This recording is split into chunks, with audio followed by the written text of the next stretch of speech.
নমস্কার, শুরু করছি অবিশ্বাস্য ঘটনা। শনিবার রাত 10টা, মানে অবিশ্বাস্য ঘটনার একটি নতুন এপিসোড পিয়ালির সাথে। বন্ধুরা, এবারে যিনি ঘটনা লিখে পাঠাচ্ছেন তিনি হলেন অমিত দাস, নারকেলডাঙ্গা থেকে। হ্যাঁ, সেই পরিচিত নাম অমিত দাস। ঘটনা তোমাদের বলবার আগে অমিত, তোমাকে আন্তরিকভাবে ধন্যবাদ জানাচ্ছি। তুমি এর আগেও একটা বা দুটো কোনো রকম ঘটনা নয়, তুমি অনেকগুলি ঘটনা এই চ্যানেলে শেয়ার করেছো। তার জন্য তোমাকে আন্তরিকভাবে থ্যাংক ইউ ভেরি মাচ। এবং অমিতের মতন বন্ধুরা, তোমরা যারা আমাকে ঘটনা লিখে পাঠাতে চাও তারা অবিশ্বাস্য.ঘটনা@gmail.com-এ অবশ্যই মেল করো অথবা হোয়াটসঅ্যাপ করো ডেসক্রিপশনে দেওয়া নম্বরে তোমরা আমাকে লিখে পাঠাতে পারো অথবা রেকর্ডিং করেও পাঠিয়ে দিতে পারো। এবার আসছি ঘটনাতে।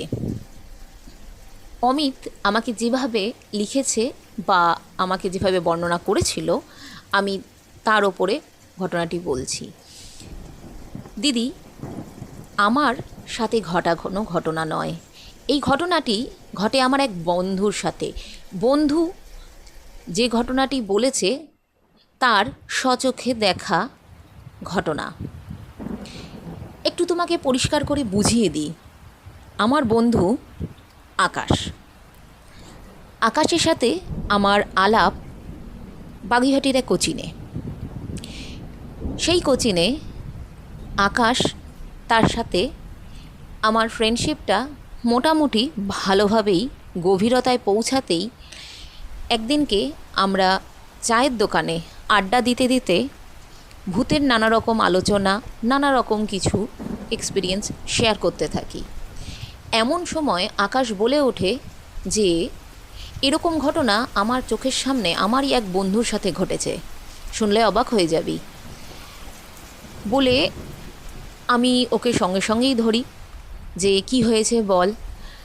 তো আকাশ বলে, আমারই বাড়ির পাশে থাকা, আমার ছোটোবেলার থেকে বেড়ে ওঠা একসাথে, বলতে পারিস জিগরি দোস্ত, এই রকম বন্ধুর সাথে আমার ভালো বন্ধুত্ব। এক স্কুলে পড়া, স্কুল থেকে পাশ করে একই কলেজে ভর্তি হওয়া, এই রকমভাবে আমরা কাঁধে কাঁধ মিলিয়ে সবসময় চলেছি। সেদিনকে বলছে ওদের একটা, মানে আমাদের এই আকাশ বলে বন্ধুর, ওদের পাড়ার ভেতরেই একটা ব্যান্ড আছে যেখানে ওরা নিজেরা গান লেখে বা মোটামুটি সুর দেয়, গান করে।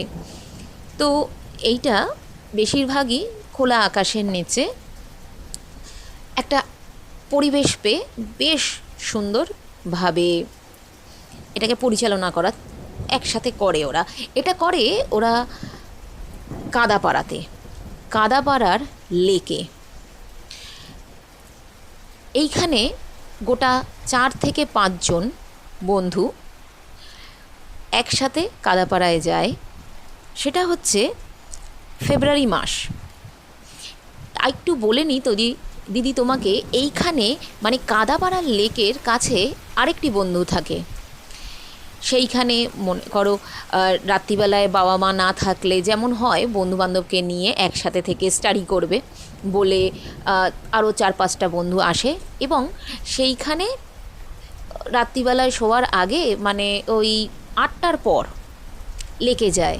বলে এখানে কিছু গান মানে প্র্যাকটিস করে তারপরে ওরা বাড়িতে চলে আসবে, এসে যে যার মতন পড়াশুনো শুরু করে দেবে বা নাইটটা ওখানেই স্টে করবে, এই রকম ধরনের কিছু করা হয় ব্যবস্থা।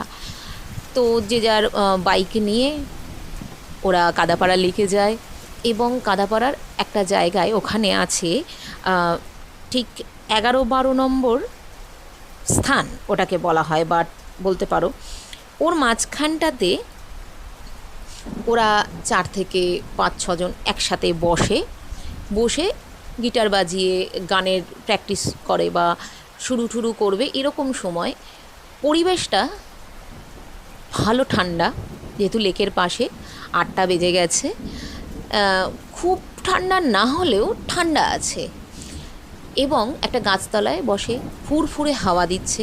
লেকে তখনও পর্যন্ত ভালোই লোকজনের যাতায়াত আছে, কিছু কিছু লোকজন যাতায়াত করছে। কারণ দিদি ওই রাস্তাটা এমন একটা রাস্তা, মেন রোড না ধরে অনেক লোকই মানে ওই লেকের ভেতর দিয়ে হেঁটে তারা শর্টকাট পড়ে বলে যায়।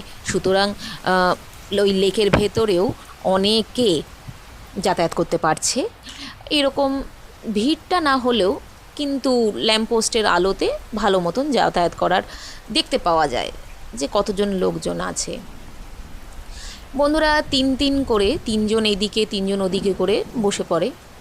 আকাশ বলে যে বন্ধুটি যে বর্ণনা করছিল আমাকে, তার বাঁ দিকের একটি বন্ধু বসে, ন্যাচুরালি যার সাথে ঘটনাটি ঘটেছে।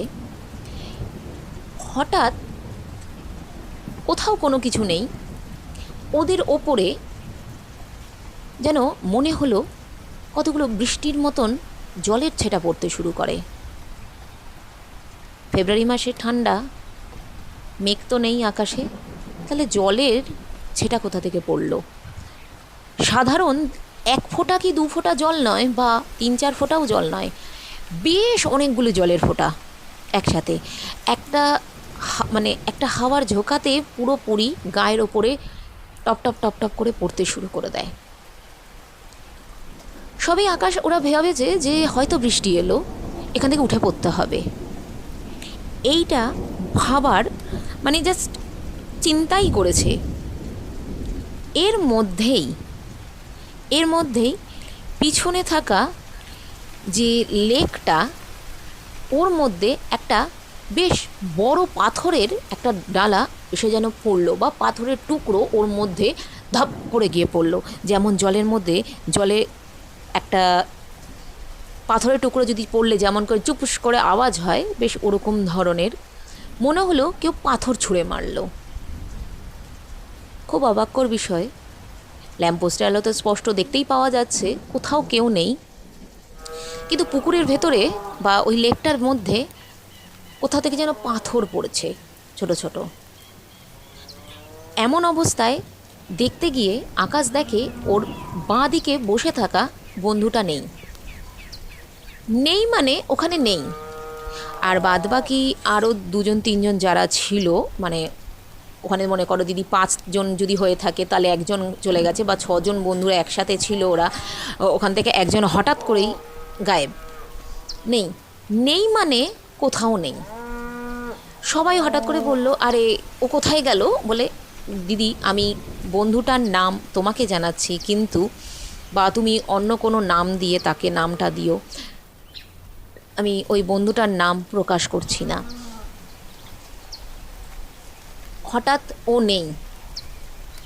আশপাশে থাকা আরও বন্ধুবান্ধবরা খুঁজতে থাকে, এবং বেশ আশপাশে 10-15 মিনিট হেঁটে 3টে বন্ধুরা দলে ভাগ হয়ে যায়। 2জন ওদিকে চলে যায়, 2জন অন্যদিকে চলে যায়, খোঁজ করতে যায়। পরে ওই জায়গাতেই মিট করে বলে যে বন্ধুটাকে দেখলো না। তো সবে ফোন নিয়ে ঠিক করেছে যে ওকে কল করে জিজ্ঞাসা করি ও কোথায় আছে। বলে ফোন করতে যাওয়ার আগেই ওই বন্ধুটার সাথে হঠাৎ করে দেখা হয়ে যায়। খুব অবাককর বিষয় দিদি, আকাশ যেভাবে বর্ণনা করলো শুনলে খুব অবাক হবে। ছেলেটা যেন কোথা থেকে এসে উদয় হলো ধপ করে, যে আমি তো এখানেই ছিলাম, আমার ভাল লাগছিল না, তাই আমি উঠে চলে গেছিলাম। তো বলো, তুই উঠে চলে গেছিলিস তো আমাদের বলবি তো, কিন্তু তুই গেলি বা কখন? বলে, হ্যাঁ আমার ভাল লাগছিল না, আমি উঠে চলে গেছিলাম, আর আমি এইখানে একা হাঁটছিলাম, আমাকে আর এখানে পুলিশে ধরে, আমাকে কিছু বলে যে তোমরা কি করছো, তাই আমাকে কিছু জরিমানার কথা বলে, তো আমি ভয় পেয়ে যাই, এখন আমাকে ছেড়ে দিয়েছে, আমি চলে এসেছি তাই তোদের কাছে। কেমন যেন একটা অসংলগ্ন কথাবার্তা। হ্যাঁ, এটা দিদি সত্যি যে কাদাপাড়ার ওই লেকে পুলিশ বা সিকিউরিটি গার্ড আছে, সেরকম কোনো ক্রাইম যাতে না হয় এর জন্য সবসময় ঘোরাফেরা করে। কিন্তু কখন ধরলো, কখনই বা ওকে জরিমানা দেওয়ার কথা বলল, আকাশরা কেউই জানতো না, কেউ দেখেইনি। তারপর বলে যে তোরা থাক, আমার ভালো লাগছে না, আমি বাড়ি চলে যাচ্ছি। বলে ওই যে বন্ধুটা হারিয়ে গিয়েছিল বা অদৃশ্য হয়ে গেছিলো, ওই বন্ধুটা চলে যায়। তখন বলে ঠিক আছে, তোর যখন ভালো লাগছে না তুই চলে যা বলে ওরা আবার ফেরত এসে ওইখানে বসে কিছুক্ষণ গিটারে নিয়ে বসে। ওরা ভাবে যে আবার রিহার্সালটা করা উচিত, কিন্তু ওরা জাস্ট ওখানে পেছন ফিরে যতগুলো 5 থেকে 10 পা গিয়া 10 থেকে 12 পা এগিয়ে গিয়ে ওরা ওই জায়গায় আবার বসে পড়ে। বসে অনেকটাই গান ধরবার চেষ্টা করে, কিন্তু আর মন লাগলো না। ধুর, একটা ব্রেক হয়ে গেছে, আর ভাল লাগছে না, তখন চল বাড়ি চলে যাই বলে ওরা যেরকম বাইক নিয়ে এসেছিল যে যার মতন বাইকে উঠে বাড়ি চলে যায়। খুব অবাক হবে দিদি, সেদিনকের ওই যে কাদাপাড়ার লেকে যে বন্ধুর কাছে বাড়িতে গিয়ে স্টাডি করার কথা ছিল সেটাও ক্যান্সেল হয়ে যায় এবং ও সোজাসুজি বাড়ি চলে আসে। বাড়ি আসার পথে দেখছে যে ওর প্রথমে ওই আকাশের বাড়ির ঠিক আগের একটা মোড়ে, বা বলতে পারো মোড়টা ক্রস করেই ওই বন্ধুটার বাড়ি পড়ে এবং ওদের ওই গলিপথ দিয়ে ঢুকেই একটু এগিয়ে গেলেই আকাশের বাড়ি। ওইখানে একটা গাছের নিচে, বলতে গাছের নিচে নয় ঠিক, যেমন সবাই সিট করে থাকে মানে বসার মতন একটা জায়গা, সেইখানে একটু বসে ওই আকাশের ওই বন্ধুটি এবং ওর আরেকটা বন্ধুকে সাথে বসে ওরা দিদি ড্রিঙ্ক করছিল। তো বাইকটা থামিয়ে বলে, কী রে তুই চলে এসে এখানে ড্রিঙ্ক করছিস? হ্যাঁ, এখন তোর শরীর টরীর ঠিক আছে তো? তুই বললি তোর শরীরটা ভালো লাগছে না, এখন যে তুই ড্রিঙ্ক করছিস এতে কি ভালো থাকবে? তখন বলছে যে আমার শরীর খারাপ কখন রে আকাশ? যেন বন্ধুটা একটু অবাক হয়ে গেল। তারপরে ওর সাথেও আরেকটা বন্ধু ছিল, বলে হ্যাঁ তো ও তো আমার সাথে অনেকক্ষণ বসে। বলে কতক্ষণ বসে থাকতে পারে? আমি এই তো কিছুক্ষণ আগে ও তো এলো আমাদের কাছ থেকে। মানে দিদি যে কাদাপাড়া লেক থেকে ওদের বাড়ি যেতে হয়তো 15-20 মিনিট লাগবে একটা বাইকে, যদি লাগে ওই আকাশেরও তো একটা আসতে সময় লেগেছে 15-20 মিনিট, আমি ধরে নিলাম 20 মিনিট, খুব বড় জোর হলে আরও 5টা মিনিট বেশি নিয়ে নিচ্ছি, মানে 25 মিনিট কি 30 মিনিটও ধরে নিলাম দিদি হিসাব দিয়ে। ওই বন্ধুটা আগে এসছে, মানে দেখতে গেলে 10 মিনিটের ডিফারেন্সে আকাশ ঢুকেছে। খুব অবাককর বিষয়, দুটো বন্ধু বলছে যে আজকে তো ও যায়নি, ও তো আমার সাথেই বসে আছে সন্ধ্যার থেকে। আকাশ এতটা জোর অবাক হলো, সন্ধ্যার থেকে দেখি পাগল। তখন বলছে না রে ভাই, আজ ওর গার্লফ্রেন্ডের সাথে অনেক ঝামেলা হয়েছে, ওর ব্রেকআপ হয়ে যাওয়ার মতন অবস্থায় আছে, ও খুব দুঃখ হয়ে আছে তাই।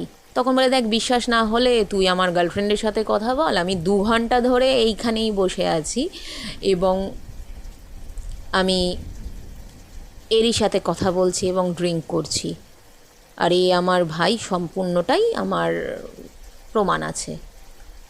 আকাশ শুধু নয় দিদি, আকাশ শুনে যেরকম অবাকটা হয়েছিল, আমিও ঠিক এই ঘটনাটা আকাশের মুখে শুনে ততটাই অবাক হয়ে গেছি। এটা কি করে সম্ভব? ধরে নিলাম যদি এটা এই 2 ঘন্টা, তাহলে আকাশ এবং ওই বন্ধুদের সাথে কে ছিল?